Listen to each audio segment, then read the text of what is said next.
Hello dear students, कैसे हैं आप सभी लोग। आशा करता हूँ आप सभी लोग अच्छे होंगे। आज की जो क्लास है, इस क्लास में हम बात करने वाले हैं सेंटेंस को लेकर। सेंटेंस क्या है, एक हम कह सकते हैं लैंग्वेज का बिगनिंग पॉइंट है। यहाँ से हम शुरुआत कर सकते हैं। और जैसा कि आप जानते हैं, किसी भी लैंग्वेज में जब हम बात करते हैं तो मोस्टली जो रोल रहता है, रोल किसका रहता है, सेंटेंस का। तो उस सेंटेंस को स्टार्ट करने से पहले हम बात करते हैं इसकी थोड़ी इसकी हिस्ट्री के बारे में। देखिए सेंटेंस कहाँ से आता है कि हम जानते हैं लेटर्स जो होते हैं, लेटर्स को हम जब कलेक्ट कर लेते हैं तब वर्ड बनता है, उनको ग्रुप बना लेते हैं तो वर्ड बनता है। और जब वर्ड्स को हम कलेक्ट कर लेते हैं, जब उनका ग्रुप बना लेते हैं तो क्या बन जाता है, एक सेंटेंस बन जाता है। ठीक है ना। लेकिन बात आ जाती है कि जैसे आपसे कोई पूछता है कि अल्फ़ाबेट कितने होते हैं, अल्फ़ाबेट्स कितने होते हैं, तो अल्फ़ाबेट्स जो होते हैं वो केवल एक होता है। बहुत से लोग बताते हैं 26 अल्फ़ाबेट्स होते हैं। नहीं, अल्फ़ाबेट एक ही होता है जिसमें 26 लेटर्स होते हैं।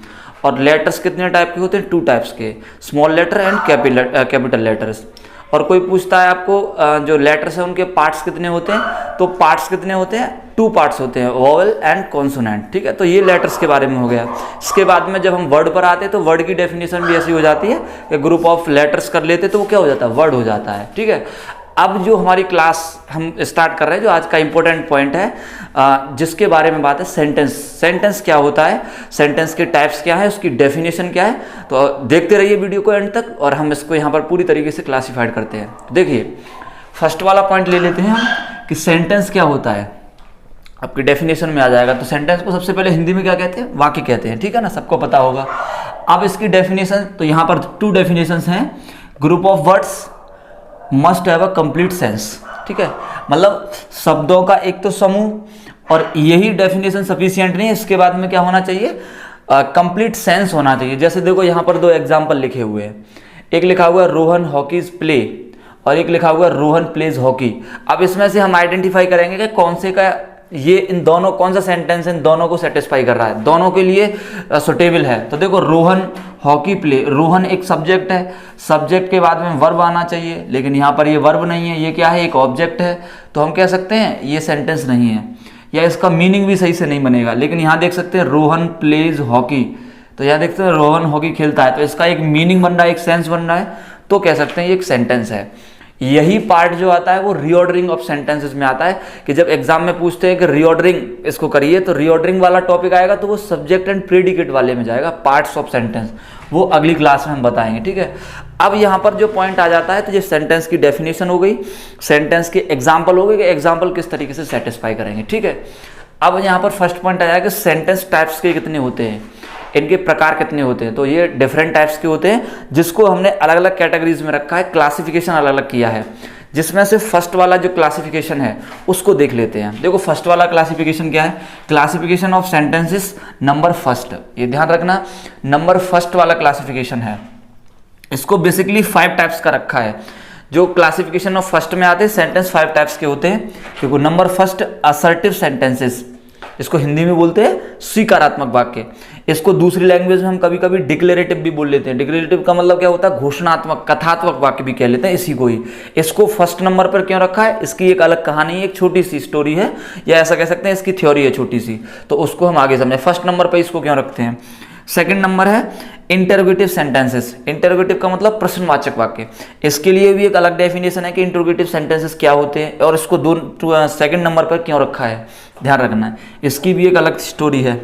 नंबर 3 पर आ जाता है आपका इंपेरेटिव सेंटेंसेस। इंपेरेटिव सेंटेंसेस को 3 नंबर पर क्यों रखा है, और इसकी क्या इंपॉर्टेंस है, और इसकी क्या डेफिनेशन है, वो डेफिनेशन वाली क्लास में बताएंगे।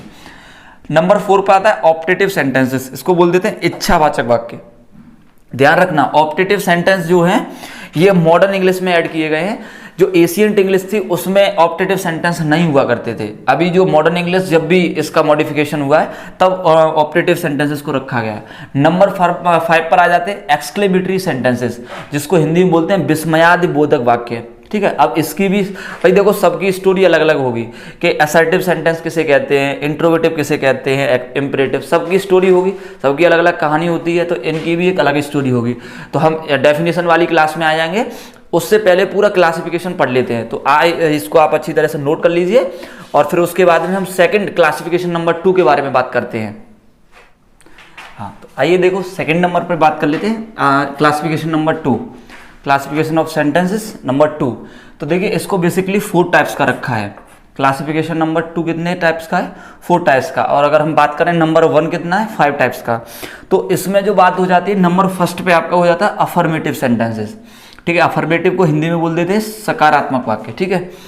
नेगेटिव सेंटेंसेस नकारात्मक वाक्य, ठीक है, जिनका स्टेटमेंट नेगेटिव होता है, जिनका स्टेटमेंट अफर्मेटिव हो जाता है, ठीक है ना। अब थर्ड पे आ जाता है इसमें इंटेरोगेटिव।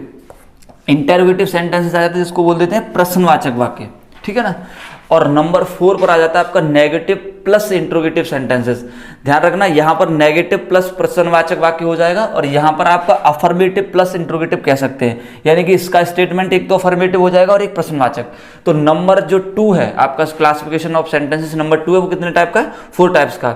इसके लिए अगर हम एग्जाम्पल की अगर बात करें तो एक एग्जाम्पल अगर ऐसा कोई लेते हैं जिसमें आपका अफर्मेटिव यानी कि जिसका पॉजिटिव मीनिंग बन रहा है तो वो आपका अफर्मेटिव सेंटेंस हो जाएगा।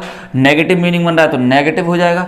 इंट्रोगेटिव और अफर्मेटिव दोनों बन रहा है तो अफर्मेटिव इंट्रोगेटिव हो जाएगा, ठीक है। अब इसके बाद में नंबर 3 को देखते हैं, पॉइंट नंबर 3, जिसमें आपका क्लासिफिकेशन ऑफ सेंटेंसेस नंबर 3 आ जाएगा। 3 टाइप से कैसे हम उसको डिवाइड करेंगे? क्लासिफिकेशन ऑफ सेंटेंसेस नंबर 3, ये पॉइंट नंबर 3 मतलब सेंटेंसेस को एक 3 टाइप से यहाँ पर हम डिवाइड कर सकते हैं। जैसे आपके फर्स्ट वाले क्लासिफिकेशन में आपने देखा होगा तो यहाँ पर इनको कितने पे रखा गया है? 3 टाइप्स में। अब ये बेसिस किस पर होते हैं? बेस्ड ऑन क्लॉजेस, ये ध्यान रखना। बेस्ड ऑन किस पर होते हैं? क्लॉजेस, ये आपको ध्यान रखना सभी को, ठीक है ना। अब देखिए इसमें फर्स्ट वाला कौन सा हो जाता है? सिंपल सेंटेंसेस, ऑलराइट, जिसको हम हिंदी में बोल देते हैं सरल वाक्य। दूसरा वाला कौन सा हो जाता है? कॉम्प्लेक्स सेंटेंसेस, जिसको हिंदी में बोल देते हैं जटिल वाक्य। और नंबर 3 हो जाता है आपका कंपाउंड सेंटेंसेस, यानी कि संयुक्त वाक्य, ठीक है। यहाँ पर देखिए क्लॉजेस वाला एक अलग टॉपिक हम किसी दिन क्लास लेकर आएंगे, क्लॉजेस वाली, कि क्लॉजेस के बेस पे हम इसको कैसे डिवाइड करते हैं, ठीक है। आप चाहें तो इसको पॉज करके स्क्रीनशॉट ले सकते हैं इजीली, ठीक है। तो क्लासिफिकेशन ऑफ सेंटेंसेस नंबर 4, देखिए ये लास्ट वाला स्टेप है, मतलब सेंटेंस को डिवाइडेशन करने का सबसे लास्ट पॉइंट। 1 2 3 4, ठीक है ना। तो 4 के अकॉर्डिंग जो आपके सेंटेंसेस हैं उसको 7 टाइप से डिवाइडेड किया है, ठीक है ना। जिसमें सबसे फर्स्ट वाला हो जाएगा सिंपल सेंटेंसेस, जिसमें क्या होता है? No action type. एक्शन का मतलब वर्ब, जिसमें वर्ब मेन वर्ब नहीं आता है। वर्ब तो आता है लेकिन मेन वर्ब मतलब कोई मेन वर्क नहीं हो रहा है उसमें, तो उसको क्या बोल देंगे? सिंपल सेंटेंसेस, ठीक है ना। अब उसके बाद में टेंस टाइप, जिसमें टेंस दिए होते हैं। टेंस का मतलब आप लोग अच्छी तरह से जानते होंगे। नंबर 3 आपका हो जाता है modal verb type. Modal verb कौन कौन सी होती है वो भी आपको पता होगा, नहीं होगा तो मॉडल वर्ब वाली क्लास में, टेंस वाली क्लास में सब बताएंगे। पैसिव वॉइस टाइप, अच्छी तरह से एक्टिव पैसिव आप लोगों ने नहीं पढ़े होंगे तो ठीक है, नहीं पढ़े होंगे तो भी आपको क्लास में बताएंगे। डायरेक्ट इनडायरेक्ट टाइप भी एक हो जाते हैं सेंटेंस। पॉजिटिव वर्ब टाइप, देखिए पॉजिटिव वर्ब क्या होती है वो एक अच्छा एक अलग टॉपिक है, उसको भी बताएंगे। Imperative plus positive verb type, तो ये ओवरऑल 7 टाइप्स के होते हैं, ठीक है। मिलते हैं नेक्स्ट क्लास में, तब तक के लिए आप लोग इसको पॉज करके स्क्रीनशॉट ले लें, डाउनलोड कर लें। और फिर उसके बाद में क्लासिफिकेशन ऑफ सेंटेंस फर्स्ट जो आपका है नंबर 1 वाला, उसमें हम अच्छी तरह से बात करेंगे कि असर्टिव इंट्रोगेटिव क्या होते हैं। तब तक के लिए थैंक यू, बाय बाय।